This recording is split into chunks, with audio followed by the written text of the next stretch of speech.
and welcome to another episode of Murphy's Law. I'm Eric Murphy, and with me today is Vila Bianca. Hey, V, how's it going? Hey, Eric. It's going good. How are you? It's doing really, really well. It has been a while since you've been on the show. Been a couple months, yeah. Jeez. Well, I know you moved into a new place, and yeah, August was kind of a wash for my channel as well. Just radio silence on my end, so understood. Well, I'm happy glad to be back. I'm really, really glad you're back. And I am just okay. So this is actually an older clip, but it's something that I clipped a month ago, and I really, really wanted to go over with you. So, without further ado, how about we just hop into the first clip and see where we go? Sounds good to me. All right. Oh, the color one, I think. That's enticing to me. Let's talk with Marlon in the Philippines. Hello again, Marlon. Marlon, huh? Yeah, Marlon called in a couple of times. He called in to talk about how the jellyfish was proof of God. This time he was calling to talk about how he was eating breakfast and his food kept multiplying as he was eating it. Yeah, actually, yeah, you remember that perfectly. In fact, I clipped that really quick. Here's his description of it. My food keeps multiplying, just like what Jesus did in the miracle of the bread and fish. Just like in the miracle of the bread and fish. So, what's he talking about? For those of you who, for some reason, don't know, there's a very, very popular Bible story, probably one of the three that get told over and over again, where Jesus basically is on this mountain and there's a big crowd and all they've got are 2 fish and 5 loaves of bread. And the disciples are like, well, you're going to have to send them home. You can't keep talking to them because they're all hungry. Can we go now? And instead, Jesus is like, nah, I'm going to pull a miracle and, multiply this food so that everybody can eat and stick around and listen to me talk more. Absolutely. And that is definitely a very, very popular story. In fact, it gets picked up all the time. There are televangelists who like to use this story as well. I picked a clip actually of one that I just adore. And I remember, spooning out spaghetti or whatever, just praying in the spirit over that, and God just made more and more and more. God is my sous chef. Right? Can we make that a shirt? That'd be amazing. Yes, God is my sous chef. That is wonderful. This whole idea of multiplying things. So this is a miracle claim. Yeah. And rightly, you hop in, and the first thing that you ask is... So are we proving God or are we proving miracles? Because we can't really do both in the same conversation, right? You can't use God to prove miracles and miracles to prove God. Yeah, there is a trend of callers who will call in with a weird experience and usually use that to make a God claim. Right. And the issue that we have with this is that we don't believe in miracles. Nope. So you're gonna have to fully break down and convince us of your claim. You're gonna have to spend the first call proving to us that miracles happen. Yep. And then you're gonna have to call back and prove to us that God exists. And then you're gonna have to call back and say, are they related and how are they related? Right, and draw that line from point A to point B. Because just saying miracle, therefore God, is not sufficient for somebody who doesn't follow all the presuppositions that you do. Exactly.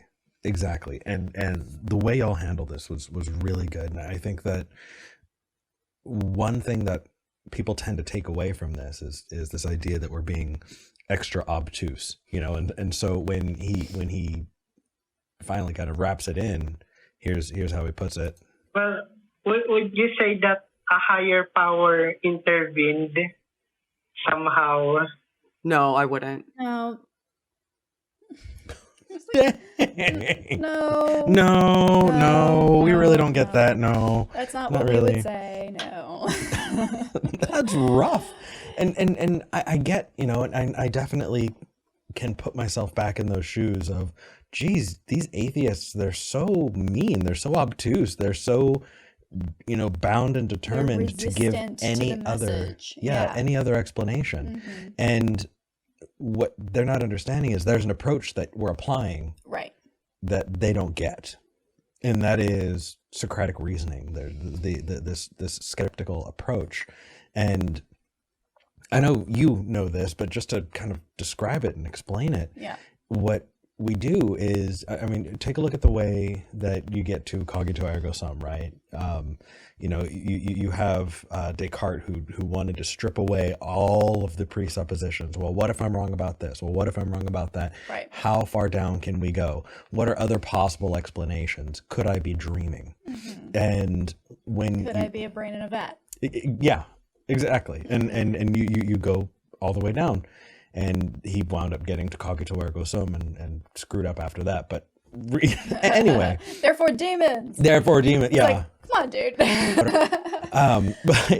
But regardless, what we do is we look at a claim and then we go, okay, what are the possible explanations for the claim? Right, exactly. How many can you come up with? And then out of that, what is the likelihood of the one that you're suggesting is Which the correct one? Requires the fewest extra layers on top of that? Because we're not denying necessarily that this guy had an experience, right? Like, we're not saying, no, you didn't, you're lying. And that's not the approach I ever want to take. I don't assume that people are not being honest with me in that way. But what we're saying is, okay, let's agree that you had an experience of some kind, and let's look at the reasons behind that. Exactly. And which one of these is the most reasonable, and where does the God claim fall in that list? So are there 10 things that we need to rule out concretely before we can even start thinking about a God claim? Because if that's the case, then we need to sit down and rule those 10 things out, or else we're going to get stuck in that area. Exactly. And so the idea that physics and the universe itself is just ceased for just a little while so that Marlin's plate can be different, it carries so many assumptions. And so Shannon actually pops in with a possible explanation. And again, this idea, it's so prevalent, and it's such an interesting thing that, so many believers will look and go, why are you being so obtuse? We're not. What we're doing is going, here are possible explanations. Right, we're inviting you into our worldview and how we view this situation, because we also have unexplained experiences every so often, and this is how we approach it. And really, why would you have this bias towards, well, I must be right? Because all you're doing is inviting somebody else to say, what if you're wrong? Be the person who does it yourself and go, what if I'm wrong? What would that look like? And so Shannon gives a possible, naturalistic answer. Where due to hunger, due to depletion in your neurotransmitter levels, you may have had the experience of perceiving that your plate wasn't depleting. So, yeah. Yeah, we can go a myriad of different ways. We can talk about the psychological possibility. We can talk about we can delve into this in a whole host of different ways, and I'm always hesitant to do this too much in a call, just because I don't want to come across like I'm psychoanalyzing somebody when I have no background, no degree, no experience in that area. But I do want to make it clear that your answer is not the given. That is really the whole point of this. Your answer for this is not a given. It's not the most logical answer to it.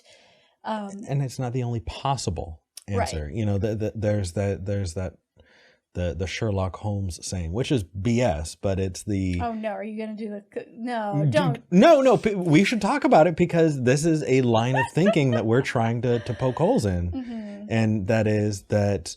when the impossible has been illuminated, whatever remains must be the truth. Whatever remains, no matter how improbable, must be the truth. Yeah, right. Exactly. And yes, theoretically, but we can't actually... rule every possible thing out because we cannot imagine what else it could be. Functionally, that works to an extent, but also what we're doing here is highlighting that we cannot rule out everything Exactly. with certainty. And so we cannot just reach for an improbable explanation as, well, this is the only thing I could think of, therefore this is the real thing. Right. And it's not, oh, hey, you were starving.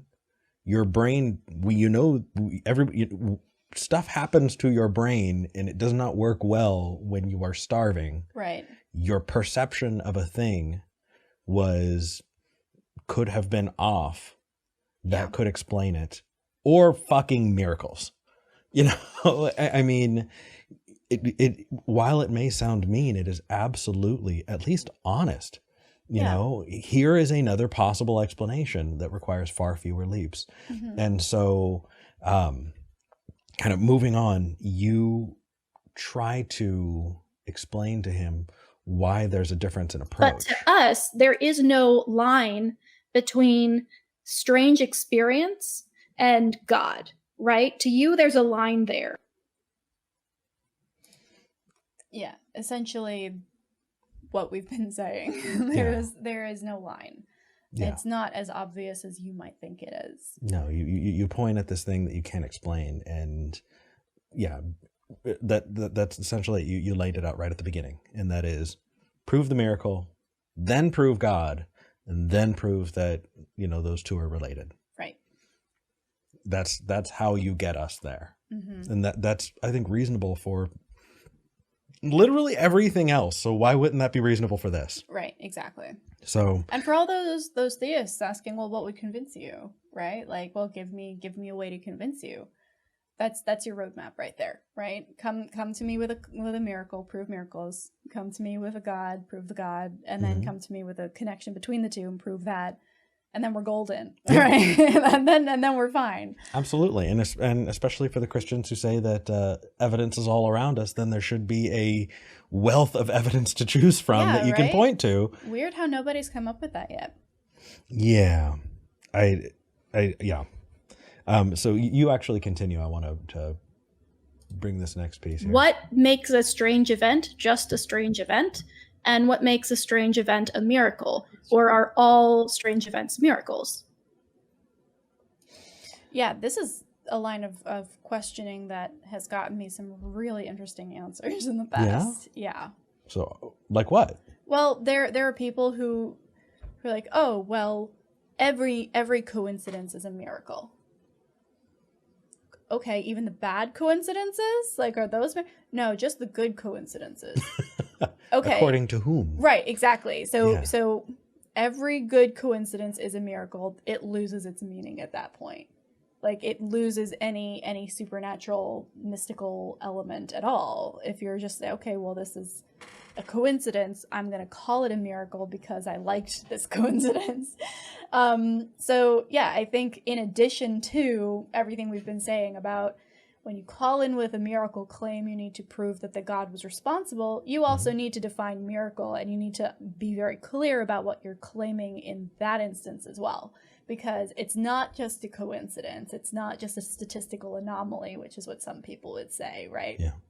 It's not just a fuzzy feeling that you get sometimes. Like there are a myriad, I'm using myriad multiple times in this episode. There are a lot of different ways. A dearth, a cornucopia. Sure, there we go. Of different definitions of miracle, and everybody will say, oh, I found my car keys this morning, it's a miracle. And oh, I got that parking spot at the grocery store. Right. Or like that is equally a miracle with somebody was literally dead and now they're not. Like both of those are equally miracles. Yep. And so, yeah, so I think another part of this that, we maybe don't have time to get into fully is explain what a miracle is before you tell me that it's a miracle, because we could be interpreting the word very differently too, which could lead to confusion. Yeah. Is it always going to be suspension of laws of physics? Right, or just exactly. very unlikely things? If you can describe it in a purely natural way, but it's surprising to you, then is it a miracle? Right? Like, yeah. We need to dig into that as well if we're going to be convinced of anything.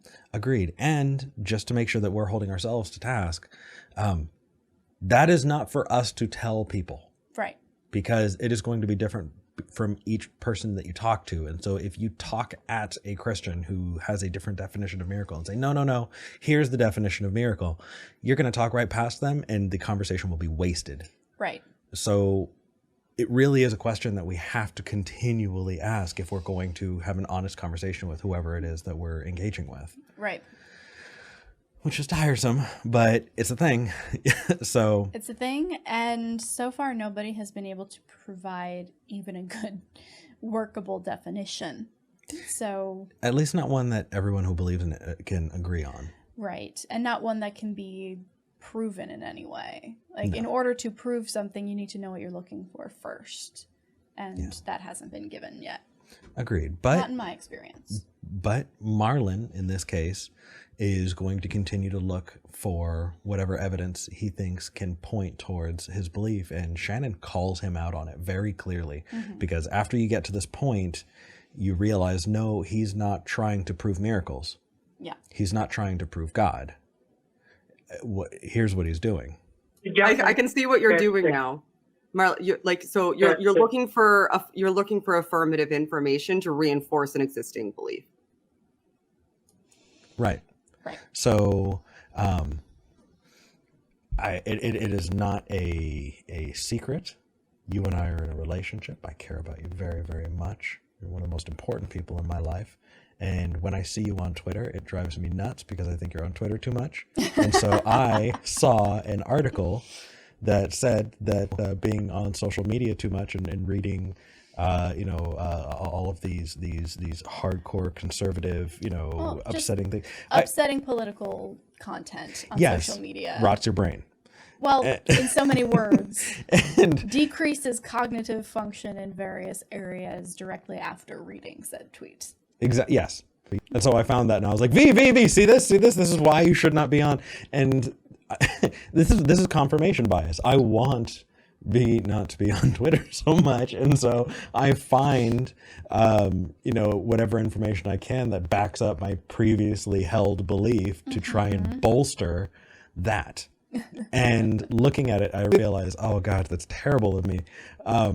But it's something we all do. If you think you know something and you're trying to prove it to your friends, do you Google, could I be right or wrong? No, you Google the keywords that are going to come up with the solution that you already have in mind. Right. And then you have to make sure you're looking at those sources too, because it turns out that was only 57 person pool. Yep. And they were all between the ages of 18 and 25. Yep. So, I mean, interesting theory, but definitely not a confirmed. Yeah, it was not a home run. No, not quite. But you better believe I'm going to forward all of them over. And it's the same way that I vape, and everybody who has this view that vaping is the most unhealthy thing ever. Yeah. Sends me so many articles, that just whenever you come across, I'm not going to read it, I'm just going to send it over. Yeah. And we've got to be better about that. Yeah. Marlon is not uniquely doing this wrong. He's doing something that we as humans do wrong. Right. And that is looking for that confirmation bias, looking for things that bolster claims that we already are accepting. And assuming that we don't have an ingrained bias. Everyone has a bias. In fact, I'm talking about that in an upcoming episode of How to Skeptic. Nice. Because that is one of the very first things you learn as an aspiring journalist is everyone has a bias. It's unrealistic to expect that you are going to be able to convey information without a bias. It's going to slip in there. You can do your best to mitigate it and to be aware of it and to run it by a third party so that they can point out if you're being unrealistic about something. But to expect anybody, yourself, your news organization, social media, anybody, your pastor, to be unbiased is unrealistic in the extreme. So understanding that you do have a bias and that it is something that you are going to have to contend with regardless of the claim you're making is going to help you be more vigilant. Exactly. And so pointing this out is not to slam Marlon in some way, but what it is doing is going, okay, Marlon has a very, very clear line that he's going to. If I can find a miracle, that proves God. And so I'm going to find everything that says miracle so that I can get to prove God. And that's where that confirmation bias is leading. And so hopefully in having these conversations and continuing to do, call-in shows and things like that, we're going to continue to push that and go, hey, if you want to prove this, here is the methodology that you're going to use. And it may make us sound or look obtuse, but hopefully we can. Does it sound exhausting? Because that's the standard we hold ourselves to for everything. You should see the conversations we have. Yeah, it is. Oh my goodness. Yeah, it can be exhausting, but it's worth it to know that you're getting as close to reality as possible. Absolutely. So you have a new episode coming out, and you've actually put out two episodes on your new show since you've last recorded with me. You want to talk about what you want to talk about? Sure. I've been slowly but surely building up a content base for How to Skeptic. So I did an episode on epistemology and just kind of going over the ethos of the channel and kind of where I'm coming from, why I think epistemology is a good place to start when you're talking about research and learning new things. And then I also just this last week put out a video about conspiracy theories. And kind of Skeptically Dan on there. Objectively Dan. Objectively Dan. Skeptically Don't Dan. know who Skeptically Dan is. Objectively Dan. I'm sorry, my brain is just not. Thank you. He's Skeptically Dan now because he's been on How to Skeptic. But yeah, we collabed on that. We talked about why conspiracy theories are popular and why people would fall for them, and that everybody can, and it's not like a certain kind of person necessarily. So yeah, we're slowly but surely building up that base of content. Well, I love it, and I obviously I watch what you do, and I'm a huge fan. I'm going to put links to that and every other way that people can support you and follow you, even on Twitter. Especially on Twitter. Actually, you just hit 5,000 I just hit 5K. followers. You're just jealous because you're not there yet. Oh yeah, super jealous, super jealous. Yeah. Anyway, take a look in the description for the video because you're wonderful, and I support you, and I want to see more of what you've got to put out, and I'm glad you're back. Thank you for hopping in. So am I. All right, everybody, click here to subscribe. Click up above V if you want to support this channel and support me on Patreon. I do put out early access to videos when I have it, and that is available on Patreon with a whole bunch of other goodies. If you want to watch the last time V was on this channel, go ahead and click here. Bye, everybody. Bye.